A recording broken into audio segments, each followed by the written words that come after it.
welcome to Daily Briefing. I'm Alex. And I'm Sarah. July 5th, 2026. Coming up today, a massive geopolitical escalation as Ukraine strikes deep inside Russia. A U.S. government entity quietly pays a $1 million crypto ransom, and an ethical hacker saves $70 billion in digital assets using a cheap server.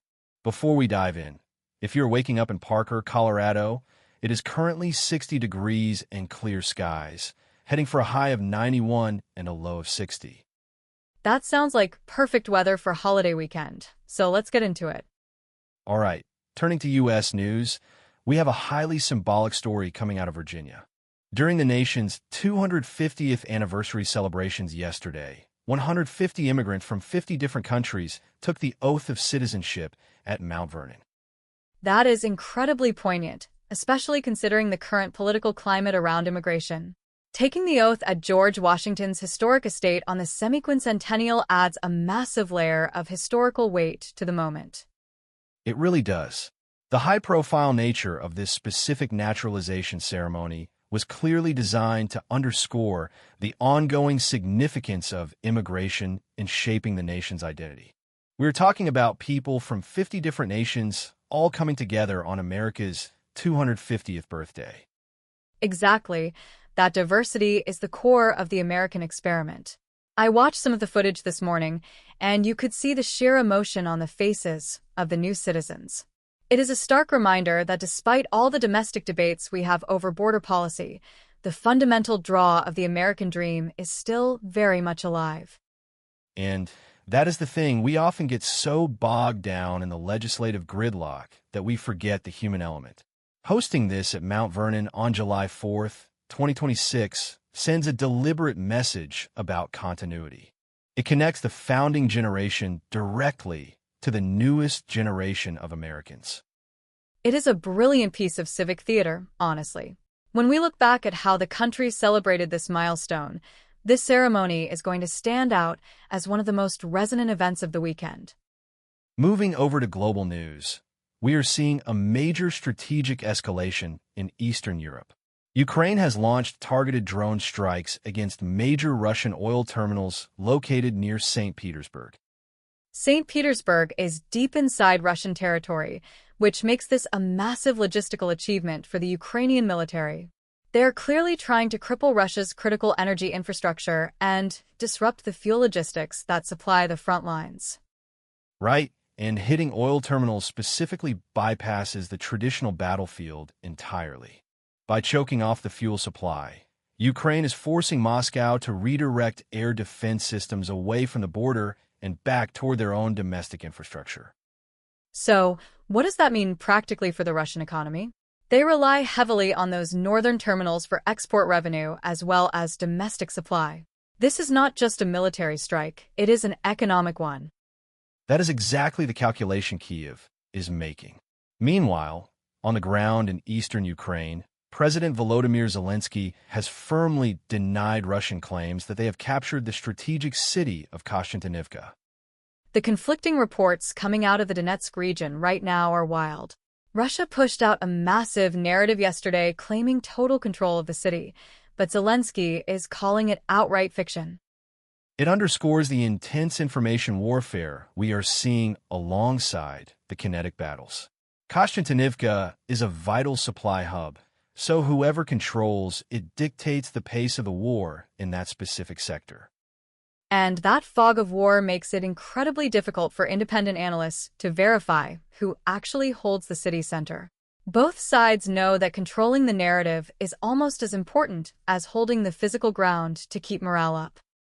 Shifting to South Asia, Indian government sources have strongly criticized Pakistani Defense Minister Khawaja Asif.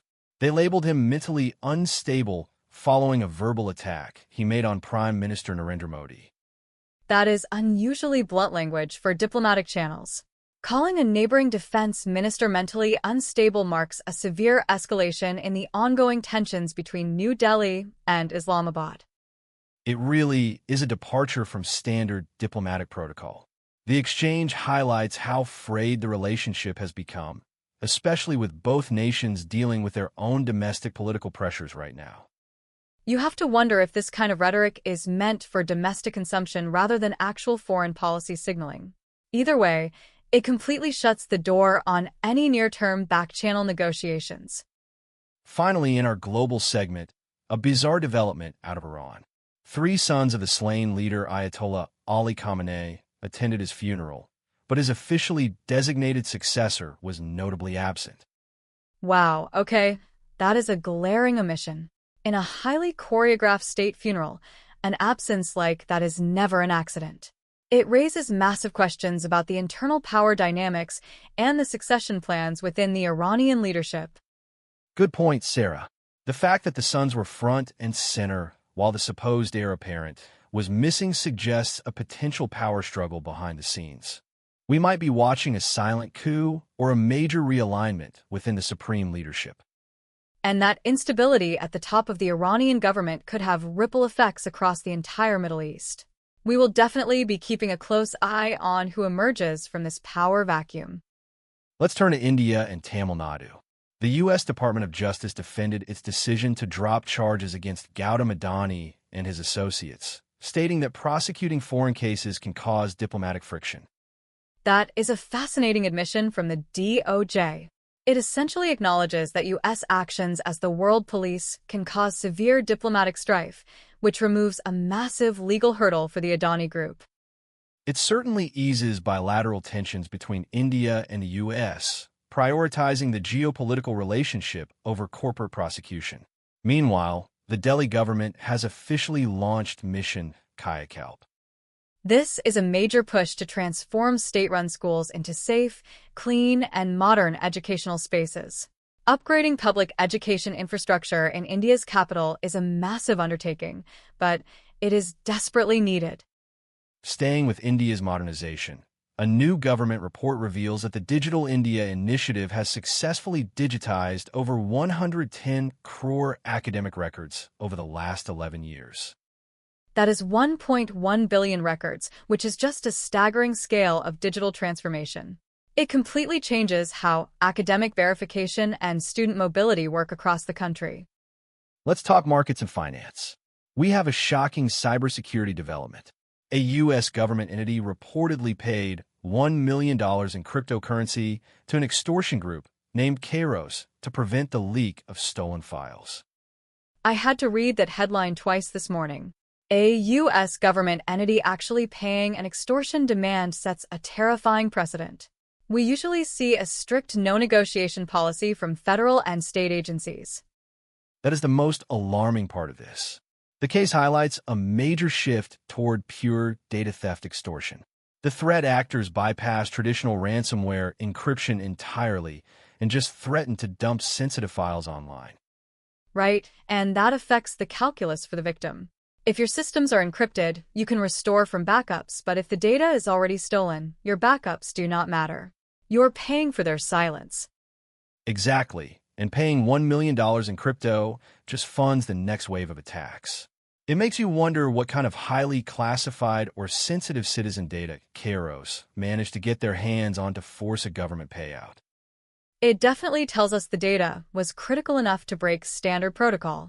In other crypto news, Binance founder Changpeng Zhao has sparked a massive debate by suggesting that Satoshi Nakamoto's 1.1 million bitcoins should be frozen. This is a wild concept. He is arguing that we need to freeze the Genesis wallets before quantum computers advance enough to break the cryptography and steal them. We're talking about billions of dollars in dormant Bitcoin. It has completely split the crypto community. On one hand, you have the security argument, because if a quantum computer drains Satoshi's wallets and dumps 1.1 million bitcoins on the open market, the price would absolutely collapse. But on the other hand, freezing a wallet violates the core blockchain principle of censorship resistance. If developers can arbitrarily freeze Satoshi's coins, they can freeze anyone's coins, which destroys the entire value proposition of decentralized money. Walk me through that, because it seems like a lose-lose situation. Either you risk a catastrophic quantum hack, or you destroy the foundational trust in the network's immutability. That is the exact dilemma. It forces the community to decide what is more important: financial security or ideological purity. Speaking of massive crypto risks, ethical hackers from the security firm Hexens just found a critical vulnerability in the Aptos blockchain. And this flaw could have put $70 billion in crypto assets at risk before it was patched. The crazy part is that the researchers achieved a 90% success rate in breaking core security guarantees using just a $3,000 server.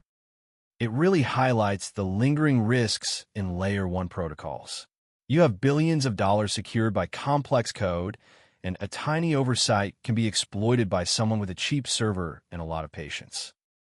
It is a great reminder that the infrastructure supporting these massive valuations is still highly experimental. Thank goodness it was an ethical hacking firm that found it and not a state-sponsored threat group. In the political crypto space, blockchain data shows that buyers of Donald Trump's WLFI and Trump tokens are facing combined losses of $3.81 billion. The Trump token alone is down 96% from its peak. That is a brutal wipeout for retail investors. It really highlights the extreme volatility and the high concentration of profits when it comes to political meme coins. The insiders cash out early, and the retail buyers are left holding the bag. It is a classic boom and bust cycle, but the political branding drew in a lot of people who are not traditional crypto traders. Losing 96% of your investment is a tough lesson in market liquidity. Moving to the broader market, Bitcoin rallied back above $63,000 during early July trading. It completely reversed the losses we saw at the end of June. The rebound indicates some very resilient market demand, and it actually helps spark broader gains across major alternative cryptocurrencies like XRP. Finally, in finance, the European Union is pushing forward with its markets in crypto assets regulation, better known as MiCA. They have established the world's first comprehensive digital asset framework. Effective implementation is now the critical hurdle. The EU wants to lead responsible financial innovation globally, but they have to ensure the regulatory burden does not drive developers offshore. On the tech side, we have a massive supply chain attack to discuss. North Korean threat actors have published 108 malicious packages and browser extensions in a campaign dubbed Pollen Rider. This is a highly active operation targeting developer ecosystems across major repositories like NPM and the Chrome Web Store. They are compromising maintainer accounts to infect downstream software. And that is the most insidious part of the Pollen Rider campaign. They are not attacking end users directly, they are poisoning the well. If a developer downloads one of these malicious packages, every piece of software they build becomes compromised. It shows how sophisticated North Korean cyber units have become. They understand that compromising one popular open source package gives them backdoor access to thousands of corporate networks globally. It really makes you question the security of our entire software supply chain. Speaking of vulnerabilities, a newly discovered Linux kernel flaw named Bad Apple is causing a lot of headaches this morning. Bad Apple allows unprivileged users to gain full root access on affected desktops, servers, and Android devices. But the most interesting part of this story is how it was discovered, or rather, how it was missed. Right, the flaw resides in the exact same code segment where Anthropic's Mythos AI model recently found a different bug. The AI found the first issue but completely missed Bad Apple sitting right next to it. It is a perfect example of the current limitations of AI in cybersecurity. Models like Mythos are great at pattern recognition, but they still lack the deep, contextual intuition that human security researchers bring to the table. It proves that we cannot just hand over vulnerability scanning entirely to artificial intelligence yet. Human oversight is still absolutely critical when we are talking about root access flaws in millions of Android devices. Shifting to some mind-bending science, physicists have successfully simulated a black hole in a laboratory setting. They used a chain of atoms to mimic the event horizon. That sounds like science fiction, but it is real. By creating this laboratory equivalent, the experiment actually observed Hawking radiation. It provides crucial empirical support for theories on how black holes slowly evaporate. Stephen Hawking theorized this decades ago, suggesting that black holes are not entirely black and actually emit radiation over time. Seeing it simulated in a lab environment is a monumental achievement for quantum physics. It bridges the gap between quantum mechanics and general relativity in a way we have never seen before. To actually measure the evaporation process on a chain of atoms is just incredible. In the open source world, developer Simon Willison just released SQLite-Utils 4.0, or C2. What makes this notable is that it was largely written by Anthropic's Claude Fable model. And the total API cost to generate that code was under $150. This completely changes the economics of software development, demonstrating the viability of advanced LLM to drive major releases is a massive milestone. It really is. When a single developer can act as a project manager and let Claude Fable do the heavy lifting for less than the cost of a nice dinner, we're going to see an explosion of high-quality open-source tools. But AI coding is not without its flaws right now. Analysis of GPT 5.5 codex metadata reveals that model responses disproportionately cluster at specific reasoning token counts. Right, and that clustering correlates with degraded performance on complex tasks. It suggests that the rigid token boundaries in these reasoning models might actually be hindering their problem-solving efficiency. In hardware security news, the security firm RunZero has disclosed 7 unpatched vulnerabilities in FATFs. This is a widely used file system library embedded in millions of devices like drones and hardware crypto wallets. These flaws expose a massive footprint of IoT and industrial devices to potential data manipulation. Because it is embedded so deeply, patching all those physical devices is going to be a logistical nightmare. Finally, in tech, the GAO has flagged rising satellite costs and launch risks within the U.S. Space Force portfolio. The Government Accountability Office noted that digital engineering gaps and workforce reductions could severely delay critical missile warning capabilities in orbit. Let's wrap up with sports and culture. Joey Chestnut secured his 18th victory at the Coney Island hot dog eating contest yesterday. It would not be the 4th of July without him. Miki Sudo also claimed the top spot in the women's division. The annual event remains a bizarre but beloved staple of American competitive eating. It really does draw massive public interest every single year. Over in tennis, we saw a historic upset at Wimbledon. Filipino player Alex Ila defeated Wimbledon champion Iga Swiatek. That is a massive milestone for tennis in the Philippines. To make matters even more chaotic for the tournament bracket, second seed Elena Rybakina was also eliminated. The women's draw is completely wide open now. Sadly, we also got news that Serena Williams has withdrawn from the Wimbledon doubles tournament alongside her sister Venus due to a persistent knee injury. That is heartbreaking for the fans.